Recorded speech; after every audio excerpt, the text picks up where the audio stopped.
امریکی صدر Donald Trump نے برکس کو دھمکی دے دی۔ رپورٹس کے مطابق صدر ٹرمپ نے اپنے social media platform Truth Social پر ایک پوسٹ میں کہا کہ کوئی بھی ملک جو برکس کی امریکہ مخالف پالیسیوں کے ساتھ خود کو ہم آہنگ کرتا ہے، اس پر 10% اضافی ٹیرف عائد کیا جائے گا۔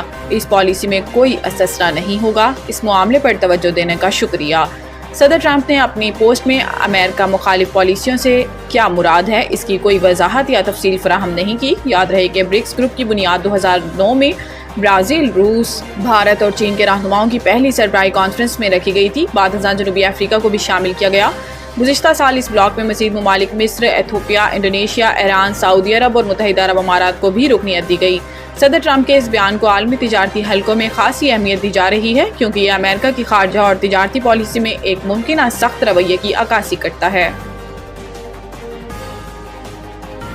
حوالدار لالک جان شہید نشان حیدر کا 26واں یوم شہادت مزار پر پھول رکھنے کی تقریب۔ اس موقع پر صدر آصف علی زرداری، وزیر اعظم Shehbaz Sharif, field marshal Syed Asim Munir, chairman joint chiefs of staff committee, سربراہ پاک فضائیہ انویل چیف اور افواج پاکستان نے حوالدار لالک جان شہید نشان حیدر کو خراج عقیدت پیش کیا۔ حوالدار لالک جان شہید نشان حیدر کے 26ویں یوم شہادت پر غزر میں ان کے مزار پر پھول رکھنے کی تقریب ہوئی، جس میں commander force command northern area major general Syed Imtiaz Hussain Gilani بطور مہمان خصوصی شریک ہوئے۔ اس موقع پر چاق و چوبند دستے نے حوالدار لالک جان شہید کے مزار پر سلامی دی۔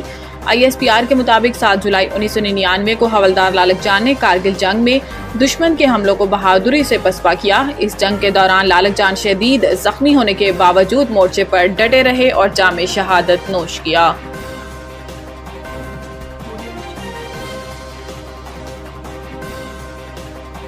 غلط بیانی پر وزیر اعظم نااہل ہو سکتا ہے تو ایوان کو تماشا بنانے والے کیوں نہیں؟ اسپیکر پنجاب اسمبلی لاہور میں پریس کانفرنس کرتے ہوئے ملک احمد خان نے کہا کہ کچھ ارکان اسمبلی کو معطل کیا اور کچھ کو نوٹس بھجوائے۔ اپوزیشن لیڈر نے سوال اٹھایا کہ میں ریفرنس بھجوا سکتا ہوں یا نہیں؟ میری رولنگ کے خلاف بہت کچھ کیا گیا، بہت کچھ لکھا گیا۔ انہوں نے کہا کہ بجٹ کی کاپیاں پھاڑی گئیں، شور شرابہ اور وزیر خزانہ پر حملہ تک کیا گیا۔ ایوان میں احتجاج کی کچھ حدود و قیود ہونی چاہیے یا نہیں؟ اس بات کو تسلیم نہیں کرتا کہ قائد ایوان یا قائد حزب اختلاف کو تقریر نہ کرنے دی جائے۔ میرا مقام تو پنجاب کے 12 کروڑ لوگوں کے حق کا ہے۔ اسپیکر کا کہنا تھا کہ مجھ سے کئی ارکان نے کہا کہ 62-63 کے مطابق فیصلہ کریں، مگر میں دفعہ 62-63 کے خلاف ہوں۔ آرٹیکل 62-63 آمریت کی نشانی اور اسے جمہوریت کے خلاف استعمال کیا گیا۔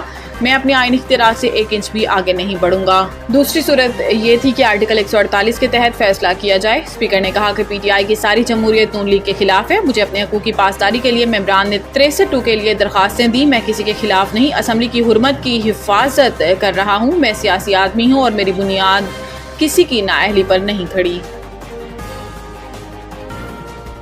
حکومت اور اسٹیٹ بینک کے سخت فیصلوں سے معیشت بحال ہوئی۔ گورنر اسٹیٹ بینک کی جانب سے women entrepreneur finance code Pakistan کی افتتاحی تقریب سے governor state bank Jameel Ahmed, deputy governor Saleemullah, ایشیائی ترقیاتی بینک کے نمائندے نے خطاب کیا، جبکہ مقامی بینکوں کے صدور بھی تقریب میں موجود تھے۔ تقریب سے خطاب کرتے ہوئے governor state bank Jameel Ahmad نے کہا کہ وی فائنانس کوڈ کو ممکن بنانے پر ایشیائی ترقیاتی بینک کی ٹیم کا شکر گزار ہوں۔ پائیدار معیشت کے حصول کے لیے میکرو اکنامک استحکام کی ضرورت ہوتی ہے۔ انہوں نے کہا کہ ماضی قریب میں ہماری معیشت کو کئی مسائل درپیش تھے، تاہم حکومت اور اسٹیٹ بینک کے سخت فیصلوں سے معاشی بحالی ہوئی۔ اس وقت افراط زر کم ترین سطح پر ہے۔ Current account surplus, state bank کے ذخائر بہتر شرح مبادلہ مستحکم ہیں۔ گورنر اسٹیٹ بینک کا کہنا تھا کہ ماضی کے مسائل سے بچنے کے لیے ضروری ہے کہ ماضی کی غلطیاں نہ دہرائی جائیں۔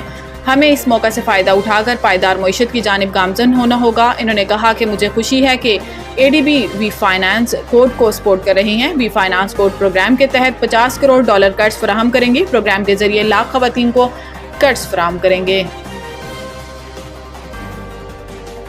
ملک کے بیشتر علاقوں میں موسلادھار بارش کا امکان، الرٹ جاری۔ محکمہ موسمیات کے مطابق اسلام آباد اور گرد و نواح میں مطلع ابر آلود رہنے کے ساتھ چند مقامات پر بارش اور چند مقامات پر موسلادھار بارش کا امکان ہے۔ خیبر پختونخوا کے علاقوں دیر، چترال، سوات، کوہستان، مالاکنڈ، شانگلہ، بٹگرام، بونیر، باجوڑ، موہمند، خیبر، مانسہرہ، ایبٹ آباد، ہری پور، سوابی، پشاور، بردان، ہنگو، کرم، کوہاٹ، کرک، وزیرستان، بنو اور ڈیرہ اسماعیل خان میں بارش کا امکان ہے۔ اس دوران چند مقامات پر تیز اور موسلادھار بارش بھی متوقع ہے۔ پنجاب میں مری، گلیات، راولپنڈی، جہلم، اٹک، چکوال، گجرات، گجراوالا، حافظ آباد، سیالکوٹ، قصور، ناروال، لاہور، شیخوپورہ، منڈی، بہاؤدین،